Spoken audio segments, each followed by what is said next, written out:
if you haven't dealt with it and she's like, oh, I'm gonna go here, I'm gonna do this, let's go try this, and you like, are you supposed to be eating all that stuff? Why are you doing that? That's too strenuous. And at the top, it's coming out as anger because to you, it could present itself as you're not doing everything that you can to make sure that the life of this baby is going to be preserved. And I'm not doing that again. But at the bottom of it, it's like, I love you and I love this baby and I need both of y'all to be okay. Yes. And this is what we have to keep on the forefront of our minds. When we don't lead with love and we lead with any of the other of the 5 emotions, there are consequences to that.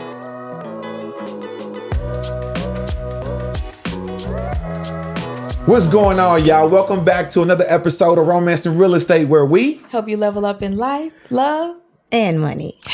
Let's go. All right, so today, if y'all don't mind, I'm gonna be honest about something. All right. I am in a huge transition as I purchased a residential assisted living community or home up north. It's 9 beds, and I'm going into dementia care. So I'll be taking care of, I'll be doing what's called memory care. Yes. Actually. And so like we're helping individuals with dementia and things of that nature. So, and I am actually going to build a 16 unit building. And so like that's a little bit more advanced than my typical real estate rehab. And so it's a new build, but it's although it's a single family home, technically it's still a commercial build. Okay. So I'm actually gonna get a couple stripes, you know, and gonna go from more of an investor to a developer.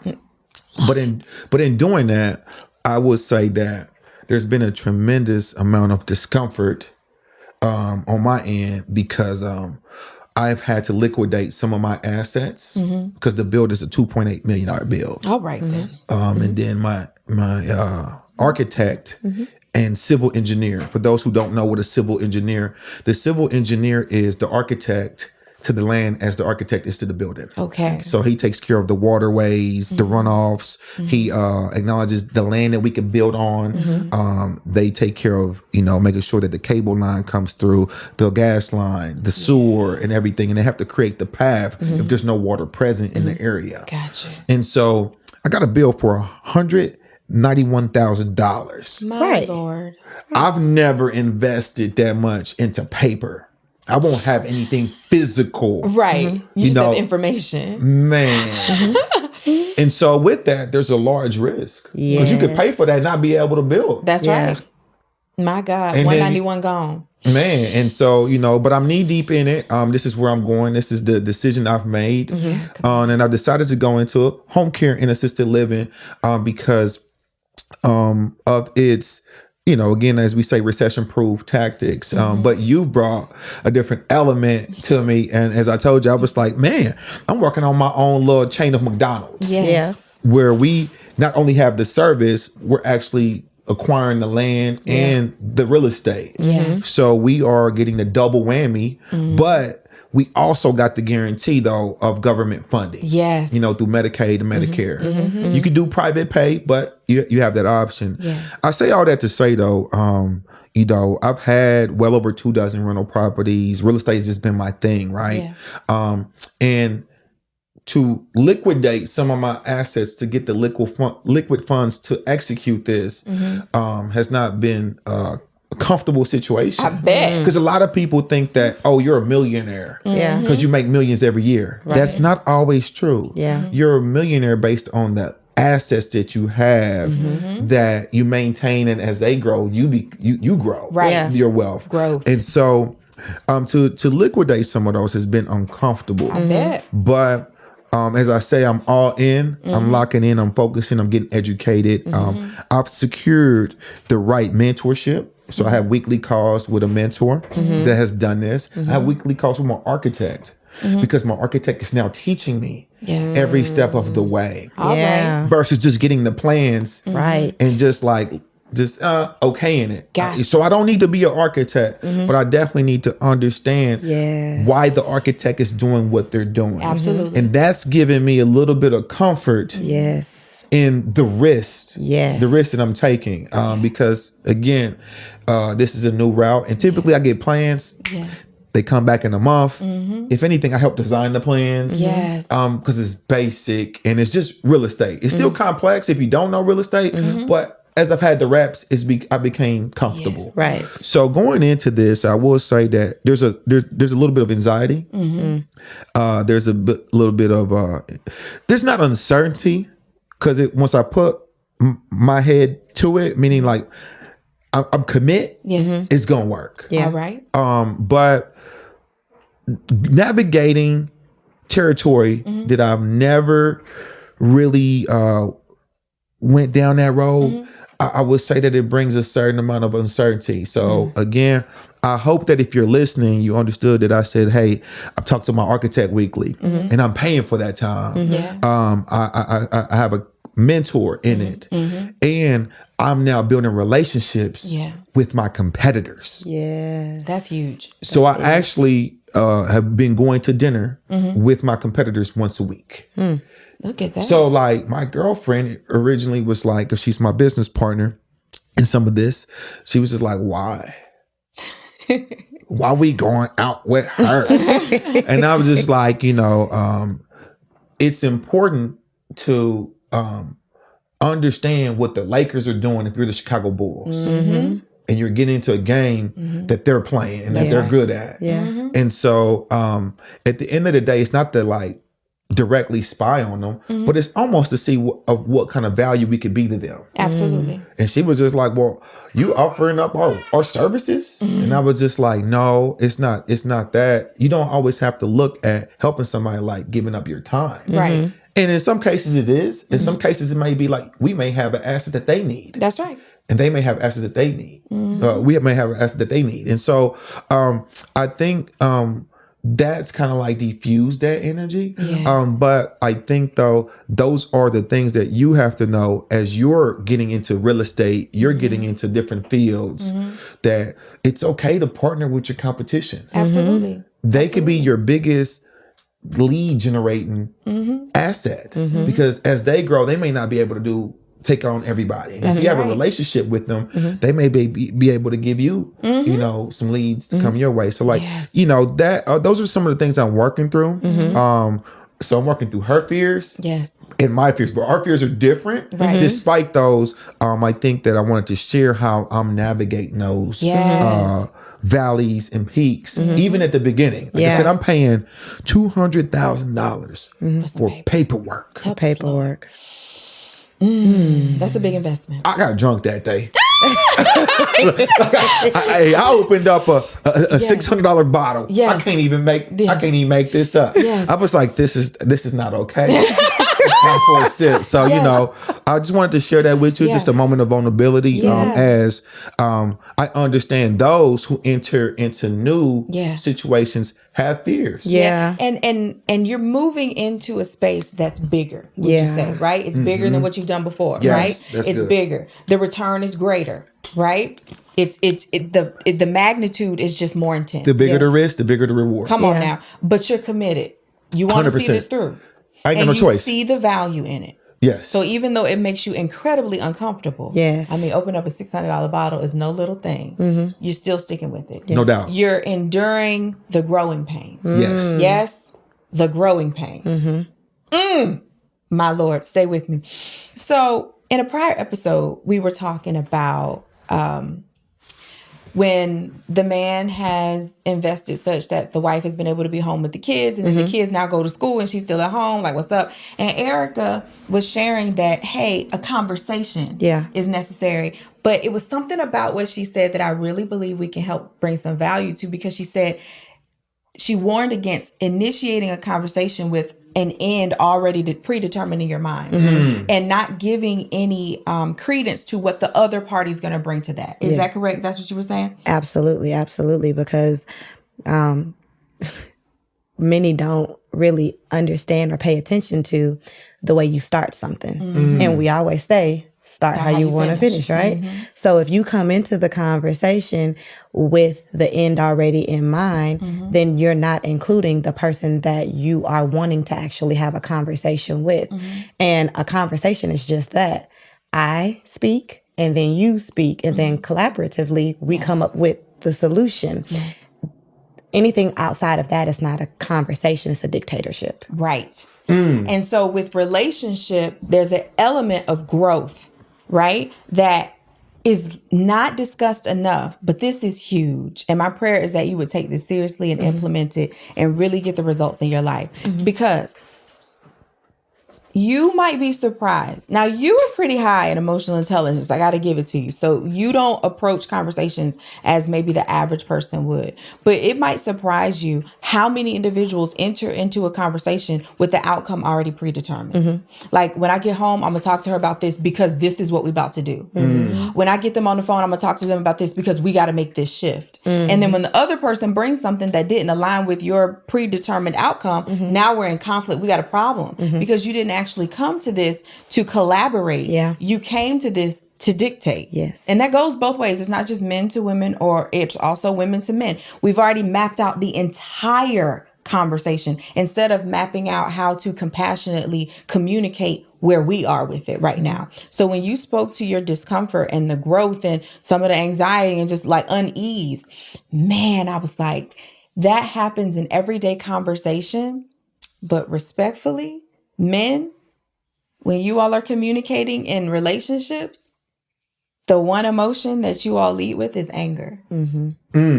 Anger. When you are upset about something, when you're fearful about something, when something's unsettling to you, anger is the first emotion that a man will give. Because that still comes from a place of strength. Anger is the emotion that you see displayed more even in movies and conversations. It's anger. How often do you hear a man communicate about his fear compared to anger? Okay, so generally speaking, I will say very often, I would say if I put it on a ratio, 9-1. 9-1 fear, or are you saying 9-1 anger? Anger. Exactly. Yeah. If I would put it on a 9-1 ratio. anger. And so what you may not realize is if that is your ordinary posture of expression is to express your anger, you don't just turn it off when you get home. That's right. Remember in a prior episode, we talk about speaking to the exceptions and not recognizing the norms, right? So then maybe not complimenting as often, but when you're upset about something, that's coming out. Yeah. But the truth is, even if there is some other emotion underneath it, ordinarily the man leads with anger and then the woman responds. And if someone's coming at you from a posture of anger, ordinarily the gloves go up. Like, I got to protect myself against you because you're bringing this heat to me. Why? Right? So when we're in relationship, we have to accept that as we go through this, as we grow together, there is going to be some discomfort. Yes. There are going to be uncomfortable times. There's going to be anxiety. There's going to be times where we feel like we're leveraged too greatly. Where is this person taking advantage of me? And we need to enter into and have conversation. But that doesn't mean you just come bring that anger. Yes. And what most people don't realize is there are actually 6 layers to human emotion. And almost every emotion you feel can be torn back down to love. Either it's a desire for more or a desire to give love. But when do we talk about that? It comes down to love. So she's disrespecting me. Do you not feel loved? Or are you requesting more love? Does she need to give you more love? What is it? It comes down to love. So I really want to make sure that we, as we continue to give value, help people understand the 6 layers of emotion. And that anger is just the top. It's like the top of the iceberg. So you see the visual where there's a tip of the iceberg and that's what you see on top. And that's what people respond to. And that's what we navigate around, not knowing that underneath the water, there's a whole lot more that's not getting the attention. If I may, unique situation. Hey, these episodes is getting personal. I don't know if I like that. So you mean to tell me that you'll get your hair done, your nails done, and your makeup done, but then you won't do anything to help you? Girl, that math ain't mathing. No. So when is it going to be the time that we stop working on the outer things and start figuring out the inner things? Girl, I think the time is now. And so for you, I'd encourage you to strut over, slide over, get on through, getandstaymarried.com. Because what we have for you is not just this great conversation like we're having today. Yes. But it's an entire community to help you know and love yourself, but focus on what we put in and what we put on. So all our clients have a personal stylist, a year with a finance coach, a flexibility coach, a sex educator, because there's a lot of people having sex, but they not good at it. Ooh, don't let that be you. So go ahead, sis, slide on through, getandstaymarried.com. But for now, back to the show. My grandma passed about a month ago, and then she had a funeral. So I'm not from here, so I kept having to go back and forth to Panama. My mom stayed, but I have family and things to take care of here, so I came back for a little bit, went back probably about a 2-3 week span. And so in the midst of that, I called my counselor because I have a team. I have teams for different businesses, and I would always be like, "Hey, I'm gonna get this done on the flight. It's an 8-hour flight, so I'm just like thinking I'm gonna just get it done." But I just was not productive on no level for like 3 weeks. I just wasn't. I would attempt to, had every intention to. I just couldn't function. I was emotionally fucked up, just to be honest with you. Like I never had somebody that close pass to me with that type of relationship either. And so it did take me, I did take the 2 to 3 weeks. And then the last week I actually took it to like breathe. Like, and I just didn't, I just wasn't active. But when I called my counselor, to make a long story short, he told me this, and I wanted to piggyback on what you were saying about emotions and it's love related. He stated that you don't typically talk when you're angry, like when you're like, he said you do, but when you're pissed, he's like, you shut down, like you just kind of like just be cool. He said, but in this situation, I want you to work on speaking about what you feel. Or whatever memory or whatever. He's like, it's gonna happen random. And I was telling him, like, that's crazy. I could be like in a whole vibe. And I think, grandma visualized something. That was the first time I actually watched a whole funeral process go through, meaning like I watched her go into the ground and everything. I typically just go to the show and pay my respects. And that's even tough for me. But I do it because whoever I'm going to see, like they was the OG or something to me. Somebody who meant something to me, right? But I don't do the whole process. Right. Because those who I went to see, I never lose that picture. Right. And I sometimes try not to make that, like I just don't even go do that. So he said this, and I think it's been the most helpful piece of advice that was ever given to me thus far in counseling. He said that grief is love trying to find a new home. Therefore, if you don't speak on it, you're not allowing that love to land in a positive place. That's right. You're gonna ball it in, and it's going to come out in anger in or different ways, alcoholism, smoking. And I was like, I don't really do all that, but I understand what he was trying to say to me. Addictions and things of that nature, spazzing out, arguments that really are not arguments, but they stem because the love is in a dark place. And that's how it's going to come out if you don't allow the love to land in a positive place. So when people ask you, how are you? He said, try your best to tell them how you are and what you're going through or whatever. So I practiced when I was coming back to work and people were like, man, you okay? My condolences.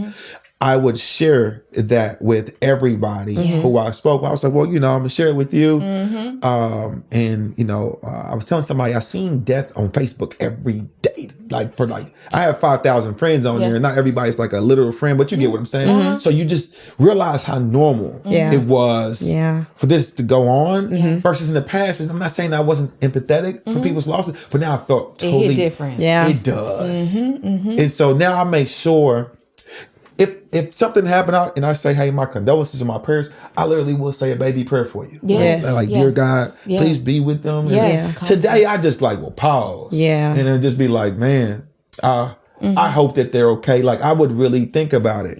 That being stated, I would actually text that person. And reaching out. And just be like, yo, I'm thinking about you, my guy. If you need anything, I did pray for you. That's how I say something like that. So I say that to say, that helped me just empower somebody else in sharing my lesson. And that allowed me to actually speak on it easier. Versus just telling you like, man, seeing my mama like that fucked me up. That's what I usually would that's Erick being Erick. I mean, no disrespect by cussing, but I just be like, bro, I've been able to fix everything, but I couldn't fix that fucked with me. To see my granny light go out, but me telling them that preface first allowed me to pop pass positive energy Absolutely. through the sad moment. Yeah. So I understand Yes. your message. Yes. And this is my way to communicate it to other people. I love that. Yes. That was very, Yes. very powerful and Yes. so helpful. And a part of even the 6 layers of emotion and the grief, because we're not discussing grief enough, my opinion. There's so much going on right now and has been, like you said, from COVID and forward, there's been so much grief in so many different ways, Yeah. right? Loss of life, loss of businesses, loss of opportunities, just having to pivot and having to do things that you didn't choose to That's do, right. quite frankly. And so there's grief. So relationships are struggling through this economic downturn, as it seems. And so it causes grief, a loss of many things. What you have been able to do is express where you are. You had to intentionally do it, but not stay up, in anger. So as I said, there's 6 layers, right?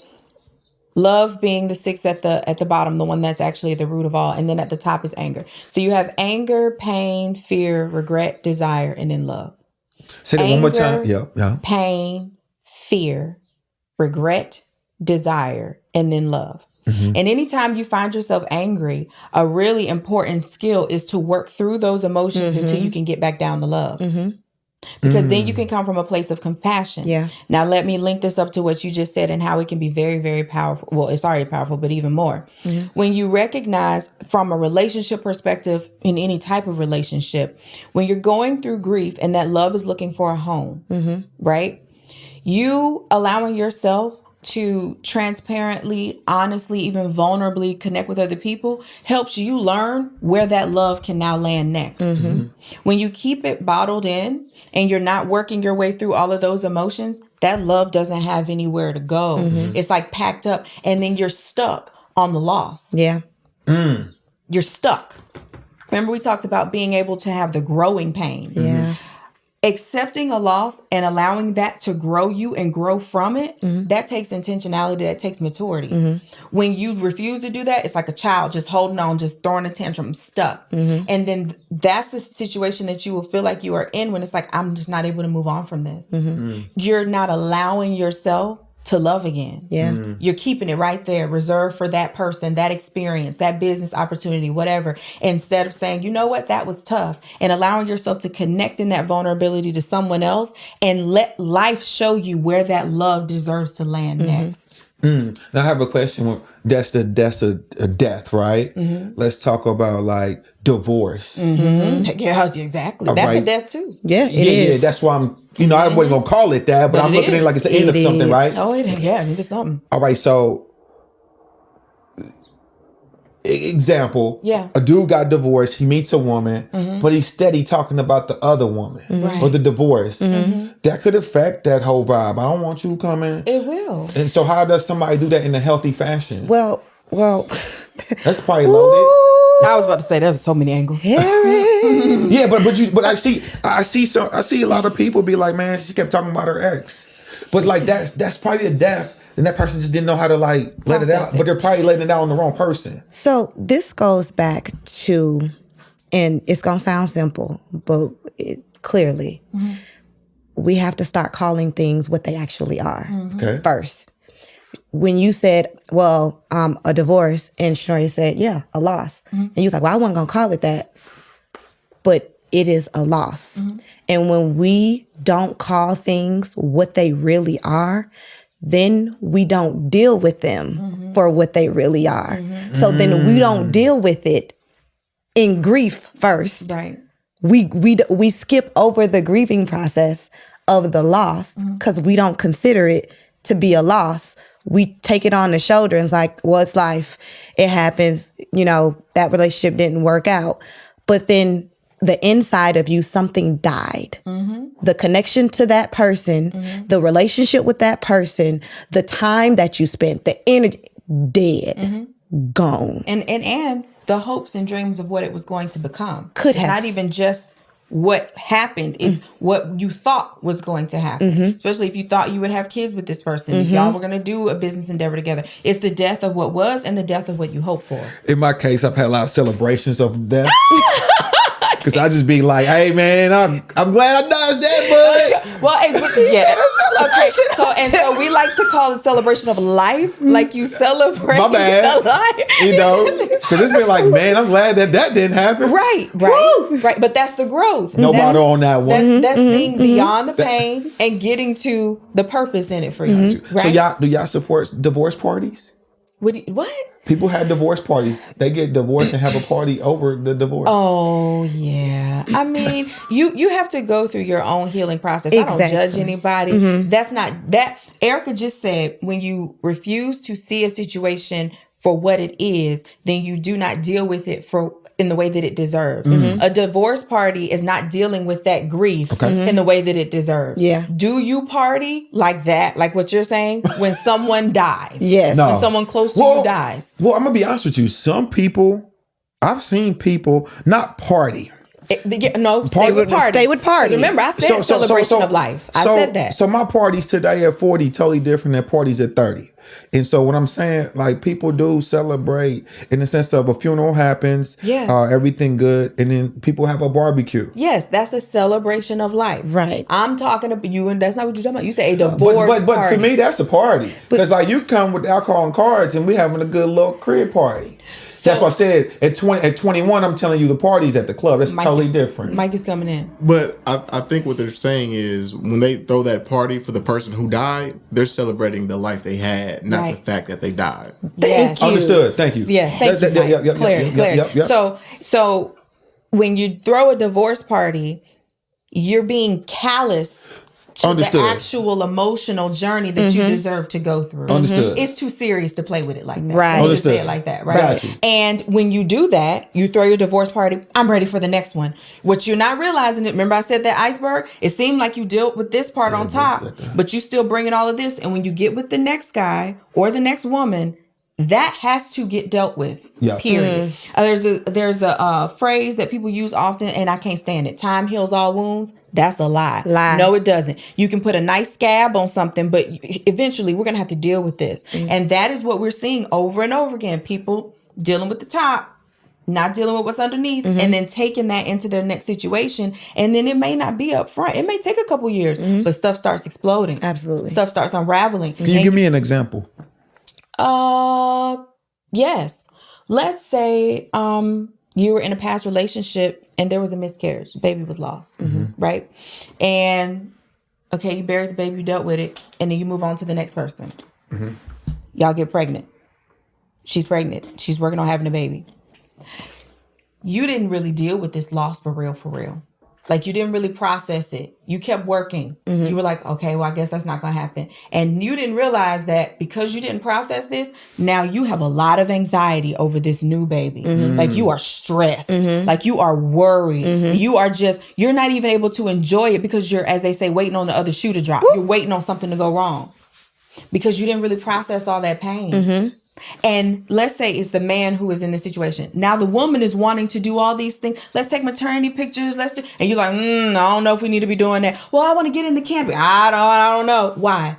Because there was a lot here that you didn't, on the surface you did. Yes. And you were just like, well, I just want to be more careful. You do want to be more careful because you went through a real tragic situation. And I want to clarify a term. When people say trauma is not what happened. Trauma is what happened after it. Right. So if it's not, I got in a car accident and that's the trauma. No, the trauma is the impact of the car accident and the journey you have to go on to either deal with it or heal from it, right? So we are not allowing, trauma feels like a weak word. Yeah. I don't have no trauma. So we're not allowing ourselves to deal with it the way it deserves and heal from it. And we just take those wounds right on forward. And in addition to that, Eric, just like anger is the top, it's if you haven't dealt with it and she's like, I'm gonna go here, I'm gonna do this, let's go try this. And you like, are you supposed to be eating all that stuff?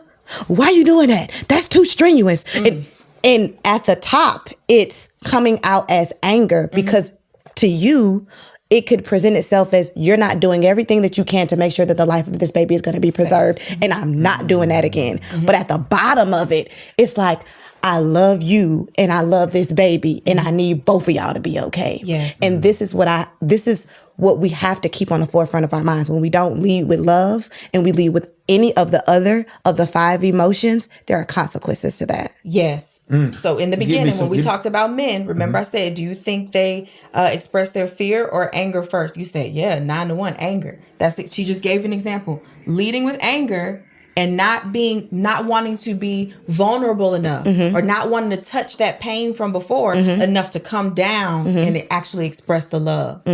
So even though that could have been a bonding conversation between him and his wife, they could have cried together and made love together, all of that in the pain. You coming at me with this energy. So now we having a silent treatment because I don't like how you talk to me. And to be super, super, super honest, now you're bringing stress to the woman who's carrying the seed that you're trying to preserve. Having the opposite And effect that's the consequence. That's a consequence when you don't lead with love. Because now, for a myriad of reasons, this is where I am. I didn't really properly deal with it, and this is all I got. And I'm not willing to go there right now because I know that if I open that back up, I'm going to have to show you something, or I'm going to choose to show you something that I wasn't even ready to show myself yet. Got you. Just to lighten it up a little bit. Whew, let's breathe. So, like, is this a good way to do it? I love you a whole lot, but the shit you're doing right now is making me mad. Lord. I mean, that's an improvement. That's an improvement. That's an improvement. It is. Hey, I just, lead with love. Lead Like, with you know love. what I'm saying? I Lead love with you, baby, love. but like, Yes. it's gonna make me Love knock you out. Hey, yo, man, thank you for watching another episode of Romance and Real Estate, man. Stay tapped in. Tell a friend to tell a friend, man. It goes down. Yes. Like, comment, subscribe. Holla at us. Let us know. Like, what, share your experience, where you led with anger and you was wrong, you know what I'm saying? And then you really, really needed to be like, baby, I love you, but you wilding right now. Right. All right. For them to find you guys, if you're looking to kind of like, learn a little bit more, learn about the 6 pillars of, emotions to really be able to exercise a healthier relationship at home, where can they find you at? We can be found at getandstaymarried.com. Or you can find us at The Marriage Makeover on Instagram. That's it. Hey, stop playing, man. Hit the links below. Tap in. Peace.